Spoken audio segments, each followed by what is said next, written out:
Hi, very glad to see you on the channel. Before you start listening to the story, write in the comments whether you like the voice on the video. Coming home should have felt familiar. The weight of my bag on my shoulder, the click of my keys in the lock, the quiet hum of the fridge in the kitchen. It was all the same. But something was off. I stepped inside and let the door close behind me, scanning the living room. The couch pillows were arranged differently. The coffee table wiped so clean it looked unused. The air smelled faintly of lavender, like someone had tried too hard to make the house feel fresh. It wasn't right. I set my bag down and glanced toward the kitchen. The usual stack of unopened mail wasn't there. The sink, which normally held a dish or two from Jessica's rushed mornings, was completely empty. Everything had been reset, like someone had staged our home instead of lived in it. "Jess!" My voice echoed slightly in the stillness. No answer. I walked toward the bedroom. Our bed was made, something Jessica rarely did unless she was expecting company. My suitcase from my trip was still by the closet, untouched, even though she usually unpacked it for me without thinking. The routine had changed, and routine only changed when someone was trying to hide something. I exhaled slowly, trying to shake the creeping suspicion crawling up my spine. Maybe I was just tired. Maybe I was overthinking. Jessica had always been unpredictable in small ways. Coming home late from work, picking up random hobbies and dropping them just as fast, making last-minute plans. But lately, she'd been different. Distracted, more secretive with her phone, quicker to step into another room when answering calls. Then there was the job. She had been bartending for years, always claiming she loved the social aspect of it, the way it let her blow off steam. But in the last few months, her shifts had gotten longer. Nights that were supposed to end by midnight stretched until 2 or 3 in the morning. The bar needed her, she said. They were short-staffed, understaffed, overwhelmed. Always an excuse. I never questioned it before. Now, standing in our too-clean house, I wasn't so sure. I grabbed my phone and scrolled to our texts. "Me, just got home. You working late again?" The message sent, and I stared at the screen, waiting. A minute passed, then another. Finally, the typing bubbles appeared. "Jessica, yeah, closing up late. Sorry, babe. Be home soon." I stared at the words. A normal message. The same excuse as always. So why didn't I believe it? I lowered the phone and walked back toward the front door. The house felt foreign now, like I was standing in someone else's life. Something was wrong. I just didn't know what. Not yet, but I was going to find out. The next morning, Jessica moved through the house like nothing had changed. She hummed softly as she poured her coffee, scrolling through her phone with an easy smile, the picture of a wife with nothing to hide. But I wasn't looking at her the same way anymore. Something was off, and now that I had noticed it, I couldn't unsee it. She had come home late again last night, slipping into bed without waking me, but I wasn't asleep. I had been lying there, staring at the ceiling, listening to the way she tiptoed through the house. That wasn't normal. Jessica was never careful when she came home late. She'd crash through the door, toss her purse onto the counter, kick off her shoes in the hallway. But last night, she had been quiet, cautious, like someone who didn't want to be caught. "Anything fun happening at work today?" I asked casually, watching her over the rim of my coffee mug. She glanced up, her expression smooth. "Nah, just the usual. Should be a slow night." Slow, but she'd still be closing late. I made a mental note. I nodded. "You want me to stop by? Grab a drink? Say hi?" Her fingers tightened just slightly around her mug before she forced a light laugh. "You'd be so bored. It's all just drunk people and bad music." She didn't say no. She just redirected. Another note. I leaned back in my chair. "You sure? I feel like I haven't seen you much lately." She met my eyes, something unreadable flickering there before she gave me a soft smile. "I know, babe. I am sorry. Just trying to help out with bills, you know." Guilt. A well-placed excuse. If I questioned it, I'd look like the bad guy. She was good, but I was better. I let it drop, not wanting to push too hard too soon. If she thought I suspected something, she'd start covering her tracks. And I wasn't going to let that happen. After she left for work, I decided to stop playing the guessing game and start looking for real answers. I started with her side of the closet, rifling through her bags, coat pockets, anywhere she might have tucked something away without thinking. I wasn't expecting to find anything. Not yet, anyway. But then, at the bottom of her gym bag, I found it. A receipt. I pulled it out and scanned it, my stomach tightening as I read the details. A steakhouse, 2 entrees, a bottle of wine, paid in cash. The date was 2 nights ago, the night she had picked up an extra shift. I sat down on the edge of the bed, exhaling slowly. This wasn't just a hunch anymore. This was something. I pulled out my phone and checked her messages from that night. Jessica, work is insane tonight. I'll probably be late. She had texted me that at 9:45 p.m. I checked the timestamp on the receipt. 9:52 p.m., 7 minutes later, she had been having dinner with someone. A slow, cold realization settled in my chest. She wasn't at work that night. She was with someone else. I set the receipt down carefully like it was something toxic, something that might burn me if I held on to it too long. I needed to be smart about this. If I confronted her now, she'd have an excuse. A coworker, a late meeting, something that would sound just convincing enough to make me question myself. No, I wasn't going to accuse her. Not yet. I was going to catch her in a lie. And when I did, she wasn't going to talk her way out of it. I sat at the kitchen table, the receipt still resting in front of me, my fingers drumming against the wood as my mind ran through every possibility. There was no denying what it meant. Jessica had been somewhere she shouldn't have been, spending money she shouldn't have spent with someone who wasn't me. But I needed more than a piece of paper. I needed proof, something so undeniable that even she couldn't spin her way out of it. I picked up the receipt again, staring at the timestamp. 9:52 p.m. That meant she had already been seated, had already placed an order, which meant she had probably been there even earlier. I pulled out my phone, scrolling through my messages from that night. Me, busy night? Jessica, so slammed. Can't wait to be home. That was at 10:04 p.m. She had lied to my face while sitting across from someone else, sipping wine like she had nothing to worry about. I exhaled slowly, shoving the receipt into my pocket. I needed to start tracking her movements more carefully. And if she was stupid enough to leave evidence once, chances were she'd do it again. That night, I waited for her to leave for work. She moved through her usual routine, fixing her hair, picking out an outfit, texting someone while she grabbed her keys. She kissed me on the cheek like she always did, her lips warm but meaningless. "I'll be home late," she said. "Of course you will," I murmured, too low for her to hear. She walked out the door, and as soon as her car disappeared down the street, I got to work. I grabbed the spare keys to her car and stepped into the garage. If she wasn't going to tell me where she was really going, I'd make sure I found out myself. I crouched down by the wheel well, pulling a small GPS tracker from my pocket. It was tiny, no bigger than a matchbox, and easy to install under the bumper where she'd never see it. When I was done, I stepped back, staring at the car like it might give me answers right then and there. But that wasn't how this worked. Now I had to wait. I went inside and opened the tracking app on my phone. The red dot blinked on the screen, showing me where she was in real time. She drove toward the bar, just like she was supposed to, but she didn't stop there.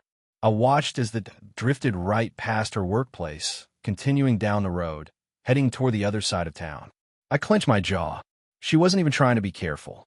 I grabbed my keys and headed for the door. If she wanted to lie to me, fine. But tonight, she was going to get caught in it. I followed the tracker's signal, keeping my distance. The roads were mostly empty, the city lights flickering past as I drove. After 10 minutes, she pulled into a strip mall parking lot.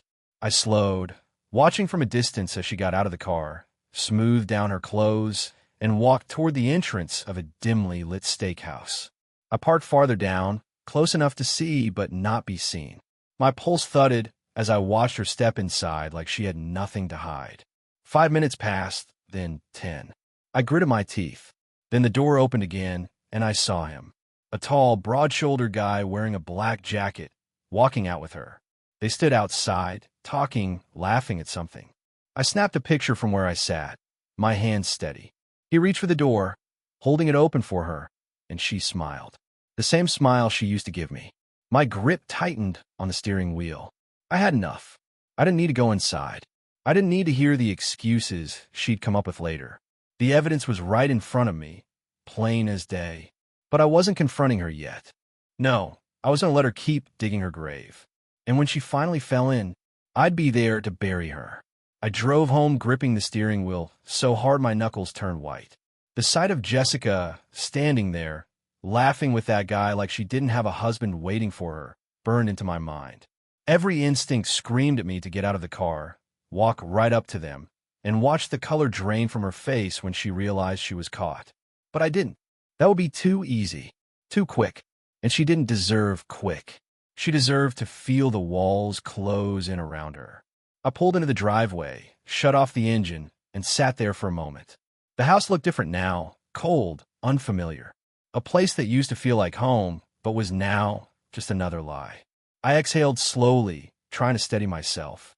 If I let my anger get the best of me, I'd make mistakes. And I couldn't afford mistakes. Stepping inside, I went straight to my office and opened my laptop. I pulled up the tracking app and watched her red dot move. Still at the steakhouse. I checked the timestamp. She had been there for 40 minutes now. Another lie she'd have to explain later. I scrolled through my photos, staring at the one I had just taken. Jessica, the bouncer, his hand casually resting on the door as he held it open for her. The way she tilted her head, her body angled slightly toward him in that familiar, flirtatious way. She wasn't just meeting someone. She was comfortable with him. I needed more. I opened a search tab and typed in the name of her workplace, scrolling through their social media. A few pictures of Jessica popped up, promotional shots, drink specials, bartenders laughing behind the counter. Then I saw it. A group photo taken just last week. Jessica standing next to the same guy from the steakhouse. His arms slung casually around her shoulders, both of them grinning. I clicked on his profile. His name was Tyler. No last name listed, just security at Nightfall Bar. His page was mostly private, but his profile picture was enough. A gym selfie, his shirt off, the same cocky grin plastered across his face. I leaned back, jaw tightening. So this was him. Jessica's little secret. The reason she'd been so busy, so tired, so full of excuses. My mind ran through the possibilities. If she was sneaking around this easily, there had to be more than just one steakhouse meetup. More late nights. More places she thought I'd never look. I checked the tracking history on the app. Her usual routes. Work. Grocery store. A few places that made sense. But then I saw it. An address that didn't fit. A small motel, 2 exits away from the bar. I stared at it for a long moment, my pulse slow and steady. That was it. That was the missing piece. I exhaled, forcing myself to stay calm. If I went off the rails now, she'd see it coming. I needed to act normal. Let her think she was still in control. I closed the laptop and went to the kitchen, pouring myself a drink. I waited, listening to the silence of the house, memorizing the way it felt to know that everything had changed. Then, just past midnight, I heard the front door open. Jessica walked in, dropping her purse on the counter, stretching her arms like she had just finished the longest shift of her life. God, I'm exhausted, she sighed, kicking off her shoes. I leaned against the counter, sipping my drink. Busy night. She barely looked at me. So busy, you wouldn't believe it. Lie. She walked over, pressing a quick kiss to my cheek. I'm gonna show it. I smell like beer and bad decisions. She laughed like it was a joke. She had no idea how right she was. I watched her disappear into the bathroom, my fingers tapping against the counter. I had what I needed. Now, it was time to set the trap. The next morning, Jessica moved around the kitchen like nothing had changed. She poured her coffee, scrolled through her phone, and hummed softly as she stirred cream into her cup. The same routine she always had, as if last night had been just another shift, another normal evening. As if she hadn't just spent hours lying to my face. I watched her, memorizing every detail. The way she smiled absently at whatever was on her screen. The way she stretched her arms over her head, her body loose, relaxed, comfortable. Comfortable because she thought she was untouchable, that she had fooled me. But she hadn't. I already knew about Tyler. I knew about the steakhouse. And I knew about the motel. What I didn't know yet was how she justified it to herself. Did she think I was too stupid to notice? Too trusting? Or did she just not care? I needed more. Got anything planned today? I asked casually, taking a sip of coffee. She glanced up, blinking as if I had pulled her out of a daydream. Oh, just the usual. Gotta run some errands before my shift. Errands, right? Just like last night had been a long shift. Just like all those other late nights were nothing more than extra hours to help with bills. Lie after lie after lie. I set my mug down, watching her carefully. Mind if I borrow your car? I need to drop mine off at the shop. She hesitated for half a second. So quick most people wouldn't have noticed it. But I did. She never hesitated when it came to her car. Oh, she said, brushing her hair over her shoulder. I was planning to head out soon, actually. Another lie. I smirked, standing up. No worries. I'll just drive separately. Her shoulders loosened a little, like she had passed some kind of test. I walked over and kissed her cheek, lingering just long enough to see if she'd flinch. She didn't. She just smiled and sipped her coffee. I left the house and got into my truck, but I didn't drive to the shop. I pulled down the street and parked, grabbing my phone to open the tracker app. Sure enough, a few minutes later, Jessica left the house, heading in the exact opposite direction of the bar. I already knew where she was going. The motel. I followed her, staying far enough back that she wouldn't notice. The sun was bright, traffic was light, and she didn't check her mirrors once. She had no reason to. In her mind, she had nothing to worry about. She pulled into the motel parking lot, her car rolling into a spot like she had done it 100 times before. She didn't hesitate, didn't look around, didn't check to see if she was being watched. She got out and walked inside. I tightened my grip on the steering wheel, my heart hammering in my chest. This was it. This wasn't just dinner. This wasn't a suspicion. This was real, undeniable proof. I parked at a distance and waited, staring at the motel door. A few minutes passed, then another car pulled up. Tyler. He got out casually, stretching, like he was on his way to his home instead of some cheap motel room with my wife. I clenched my jaw, every muscle in my body screaming at me to move, to get out, to storm up to that door and watch the panic explode across Jessica's face when she realized she was caught. But I didn't. Not yet. Because I wasn't just going to catch her. I was going to ruin her. I exhaled, forcing myself to think clearly. I pulled out my phone and snapped a few photos. Jessica walking in, Tyler following, the door shutting behind them. Then I recorded the time, the place, every detail that would matter later. When I had everything I needed, I put the truck in drive and pulled away. Jessica still thought she was in control. She had no idea the ground was already crumbling beneath her feet. I gripped the steering wheel, my knuckles white, forcing myself to drive away from the motel. Everything in me screamed to turn back, to storm inside and tear apart the illusion Jessica had built. But I wasn't here for a confrontation. I was here to end her deception in a way she'd never recover from. I pulled into a nearby gas station, cutting the engine and leaning back in my seat, staring at my phone. The photos I had taken were right there, Jessica stepping into the motel, Tyler following a few minutes later. The timestamp, the location, all of it undeniable. My stomach twisted, but I forced myself to stay calm. I needed more. I opened my laptop, pulling up the footage from the dash cam I had installed in her car days ago. The file labeled with today's date loaded, and I scrubbed through it until I found what I was looking for. Jessica sitting in her car outside our house, checking her makeup in the mirror. Jessica pulling into the motel parking lot, glancing around as if she were making sure no one saw her. Jessica getting out, smoothing her hair before walking inside. I pressed my fingers against my temple, inhaling deeply. This wasn't suspicion anymore.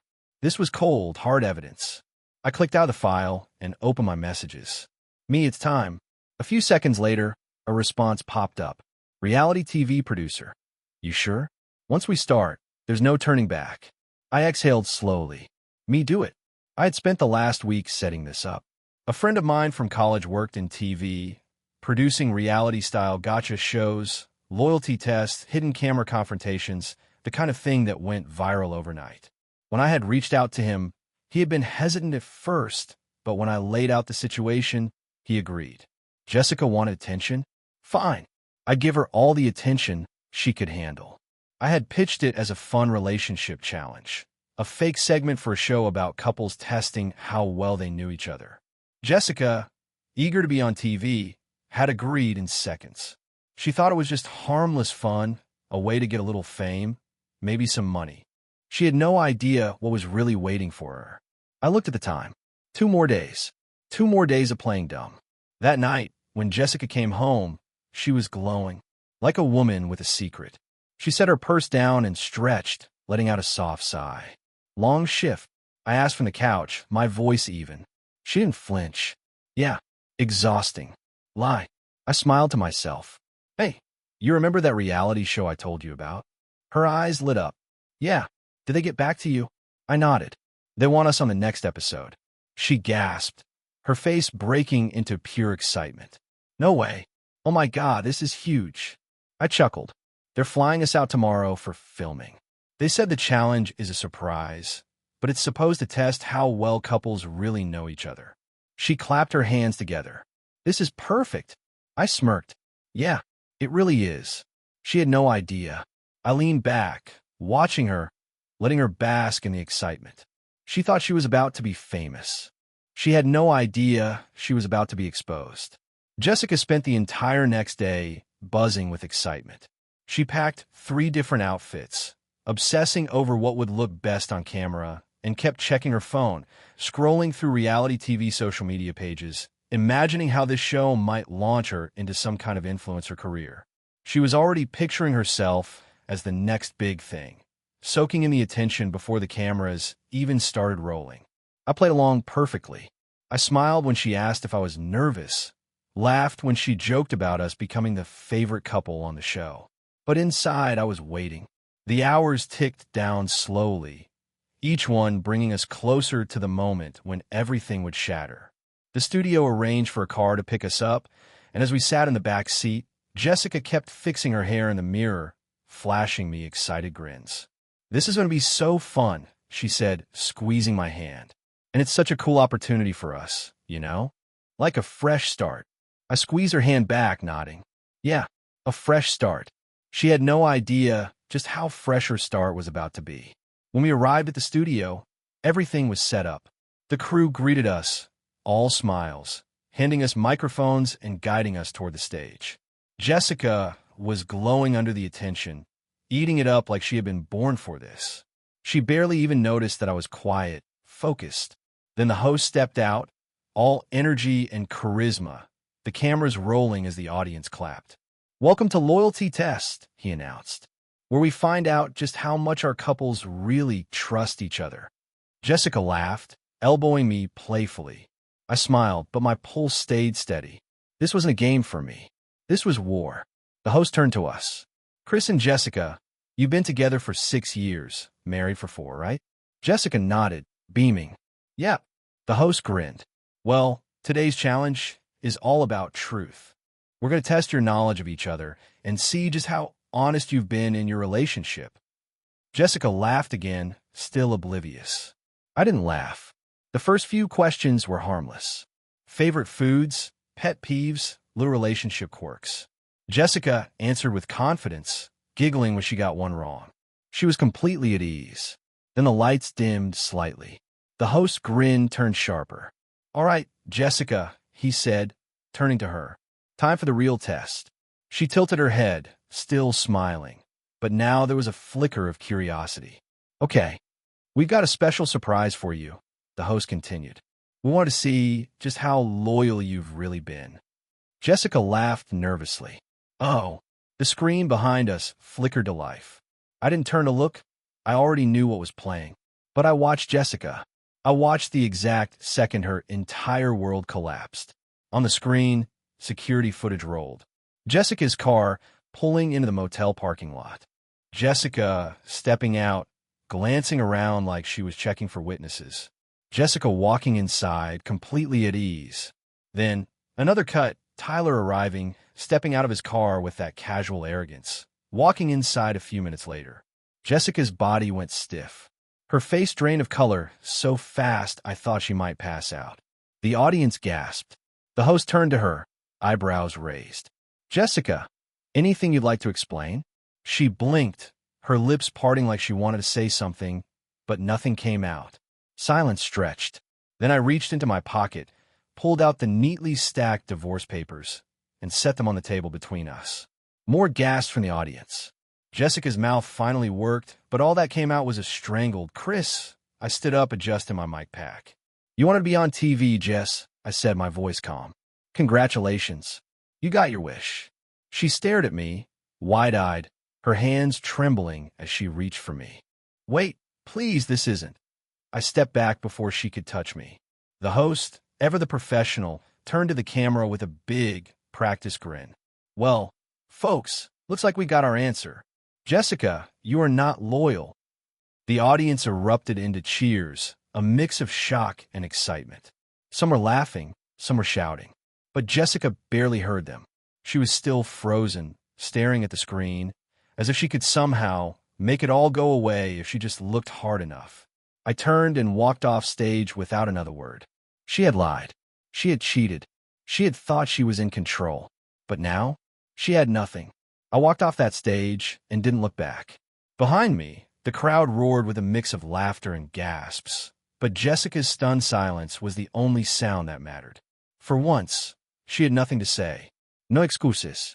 No smooth lies. Just the cold, hard reality of her own betrayal staring back at her. The moment I stepped into the backstage hallway, a crew member rushed up to me. That was insane, he muttered, shaking his head.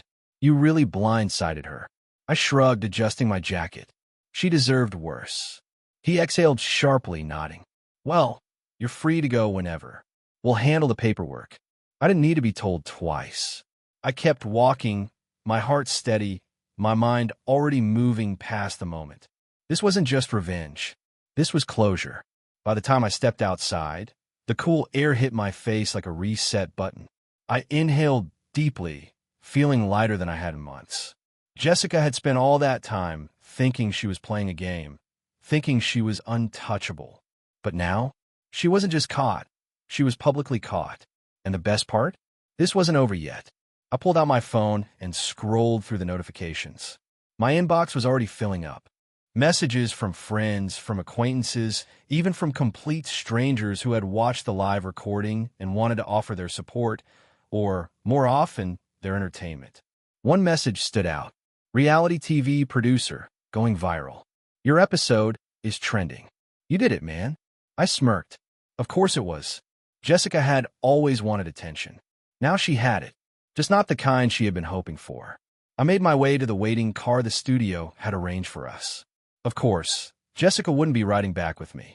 She was still inside, probably trying to figure out how to spin this into something salvageable. Maybe she'd cry. Maybe she'd beg. Maybe she'd storm out and claim she had been set up. It didn't matter.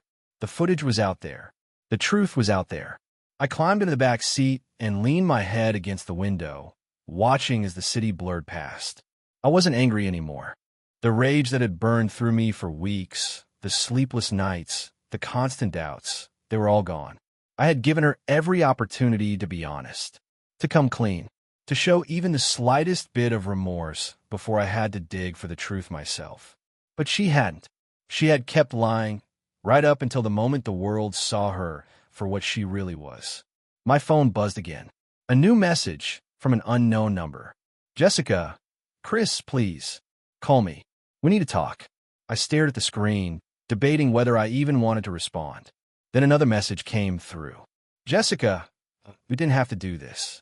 You embarrassed me in front of everyone. Why? I laughed under my breath. Why? I typed back, my fingers moving slowly. Me? I just did what you were too much a coward to do, told the truth. I hit send and blocked the number. There was nothing left to talk about. I leaned back in the seat, exhaling slowly. Tomorrow, I'd meet with my lawyer. Tomorrow, I'd start moving on. But tonight, I was going to celebrate. The next morning, I woke up to a flood of notifications.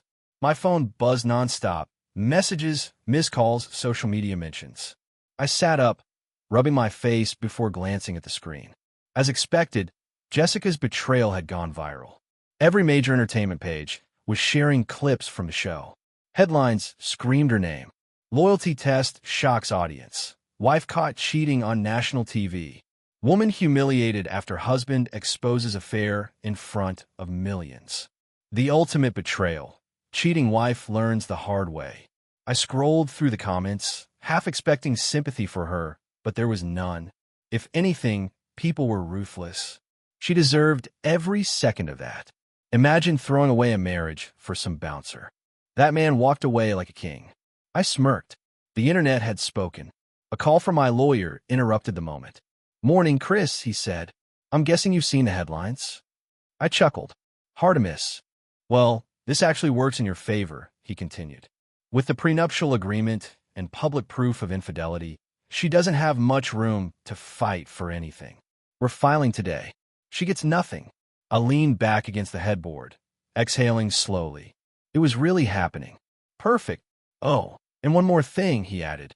"Jessica's lawyer reached out. Apparently, she wants to meet." I raised an eyebrow. "Meet?" "She claims she wants to talk things out." I scoffed. Of course she did. Now that her entire world had crumbled, now that she was facing the consequences, she suddenly wanted to talk. "No thanks," I said. "Tell her lawyer to send everything through you." "Already did," he said. "Just thought you'd want to know." I hung up and set the phone down, my mind clearing. There was no going back. No drawn-out arguments. No second chances. I took a deep breath and stood up. Today wasn't about her. Today was about moving forward. I spent the afternoon packing up the last of her things. The house already felt lighter without her in it. No more fake smiles, no more lies. I boxed up whatever she had left behind and placed it outside. She could come get it whenever. I didn't care. Later that evening, I met up with a few friends at a bar across town. I hadn't gone out in a while, too caught up in my own suspicions to enjoy myself. But tonight was different. Drinks flowed, laughter filled the air, and for the first time in months, I felt like myself again. One of my friends clapped me on the back. "Man, I still can't believe you did that on live TV. You're a legend." I chuckled. "Just did what needed to be done." "You should see Jessica's social media." Another friend chimed in. She turned off all her comments. "People are ripping her apart." I shrugged. Not my problem anymore. And it wasn't. She had made her choices. And now, she was dealing with the fallout alone. As the night went on, I caught the eye of a woman across the bar. She smiled, raising her glass slightly in a silent toast. Maybe I wasn't ready for anything new just yet. But for the first time in a long time, I wasn't looking back. I was finally free. Thank you for listening to the end. I hope you enjoyed it very much. Don't forget to give a like, and tell us in the comments what you would do in such a situation.